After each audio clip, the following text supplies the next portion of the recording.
Hey everyone, my name's Janos, and welcome to This Week in Animation, where I pick out some highlights from current news articles regarding the animation industry, and give my opinion on them. The stories this week come from various sources, and I'll have links to all of them in the description below. Now without further ado, let's get into it.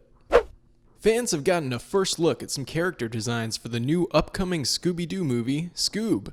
Back in July, a promotional image for the film had leaked, showing a 3D modeled Scooby Doo, as well as what appears to be the movie's logo. Recently, though, more leaks have popped up, giving us a look at the new designs for Shaggy, Fred, and Velma, as well as a quick video and another still image of Scoob.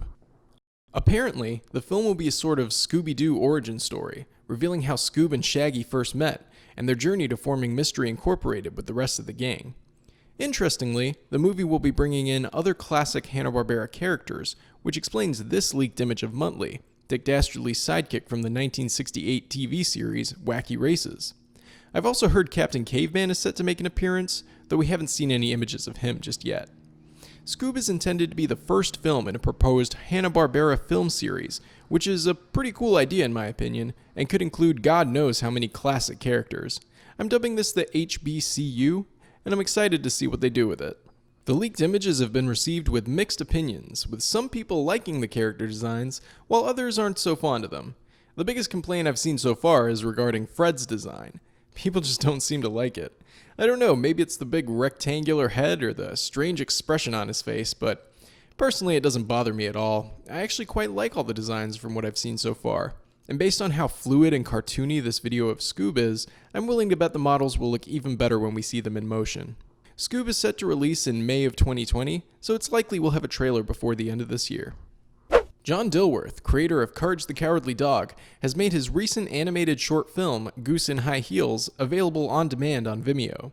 The film is 22 minutes long and tells the story of a writer struggling to complete his masterpiece, while drawing inspiration from his lifelong muse and childhood memories.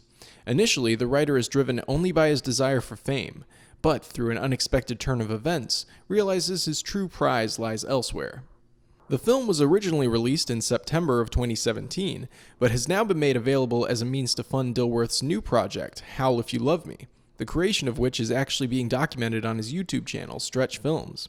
As a quick side note, I definitely recommend watching this series. It's super interesting to see Dilworth's creative process in action, and it gives you a sneak peek at his latest work. Goose in High Heels is available to watch for just $1.99, and it all goes toward funding the new project. In my opinion, it's definitely going to be worth checking out. The story is good, and it has a nice twist that kind of ties everything together. But what I find most appealing is the way the story is told. The film features Dilworth's unique visual style and plenty of his iconic visual gags that were so prevalent in Courage. There's no actual dialogue in the film, rather the characters speak in mumbles and gibberish that all make sense in context, and this actually works in its favor. The lack of dialogue draws more attention to the music and visuals, which are plenty interesting on their own.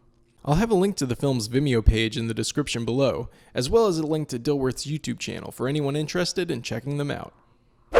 Genndy Tartakovsky's upcoming animated series, Primal, is getting a theatrical run in Los Angeles from September 20th to 26th. Genndy Tartakovsky is perhaps most well known as the creator of Dexter's Laboratory and Samurai Jack, which are actually some of my favorite animated shows.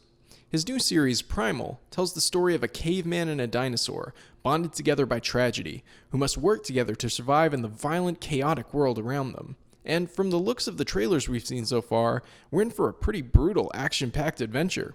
Tartakovsky's latest season of Samurai Jack definitely showed us that he can create powerful and exciting action scenes, and it seems Primal will be taking this a step further. I mean, this clip literally shows us a dinosaur biting off another dinosaur's face, and this is just from the first episode. I'm really excited to see what else the series has in store for us. The upcoming theatrical release will come ahead of its October 7th debut on Adult Swim, but it's currently unclear how much of the series will actually be shown. Some people are suggesting that Adult Swim may use this theatrical release to make an Oscar run, though this is all speculation at this point. It's also worth mentioning that, like Goose in High Heels, Primal will not have any dialogue, but will instead be relying on its striking sounds and visuals to tell its story. Aside from this being a refreshing artistic choice, a lack of dialogue also makes sense since the two protagonists don't exactly share a common language.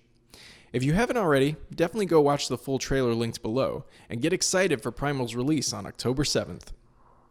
Our next story comes from Philippines-based studio Rocket Sheep, who have released a new trailer for their upcoming romantic comedy film, Hayop Ka.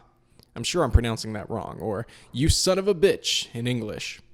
So, this film follows Nympha, a cat working as a perfume saleswoman in a department store, who becomes caught up in a love triangle between her boyfriend Roger, who works as a janitor, and Inigo, a wealthy businessman. Now, to be honest, this plot is nothing special. It's a story we've all heard many times, but that said, its art style is very nice. I mean, just look at these backgrounds. The character animation is also quite unique and fluid, and gives the film a look that stands out. That, combined with the film's comedic tone, makes me pretty excited to see it. You Son of a Bitch is aiming for a theatrical release in mid-2020, so it's a ways out, but I'll give you guys a heads up when we get a little closer. Real quick, I'd like to give a shout out to my man Ash Ketchum, who after like 20 years has finally become a Pokémon Master. I mean, seriously, I was a child when the anime first came out, and after all this time they finally let him win. Now, I don't watch the anime anymore. I am still a fan of the games, but that's besides the point. But when I was a kid, it always bothered me that he never won any of the Pokemon leagues. I guess it bothered a lot of people too, because this actually became relatively big news. I mean, I pulled this article from the BBC. Anyway, there's not much else to say about it. I just wanted to give some props to everyone's favorite perpetual 10-year-old. For our last story this week, Warner Animation Group has announced an upcoming animated movie based on the Funko Pop figures. The film is said to be directed by Mark Dindal, who you might know from The Emperor's New Groove, and will be written by Teddy Newton, who wrote Pixar's Day and Night and also worked as a storyboard artist on The Iron Giant and Dexter's Laboratory. Now, my first thought here is, why? I mean, I have a few pop figures myself, but I have no desire to watch a movie about them. And will the film feature original characters, or stay true to the Funko Pop ethos and use existing characters? I really don't know, and as of right now, I can't say that I care either. I definitely think that Dindal and Newton can do a good job with the material, but the whole thing just reads as a ploy to sell more toys to me. But hey, maybe it'll go a similar route to the Lego movies, which, in my opinion, look silly, but are actually pretty good. I guess only time will tell, but I'm going to remain skeptical for now. And that'll about do it for this week in animation. What did you guys think? Which upcoming animation are you most excited for? Do you guys like the new character models for Scoob, or does Fred freak you out? Let me know your thoughts in the comments section below, and if you enjoyed this video, please take a moment to leave a like, and subscribe to the channel if you want to see more videos like this. It would help out a lot, and I'd really appreciate it.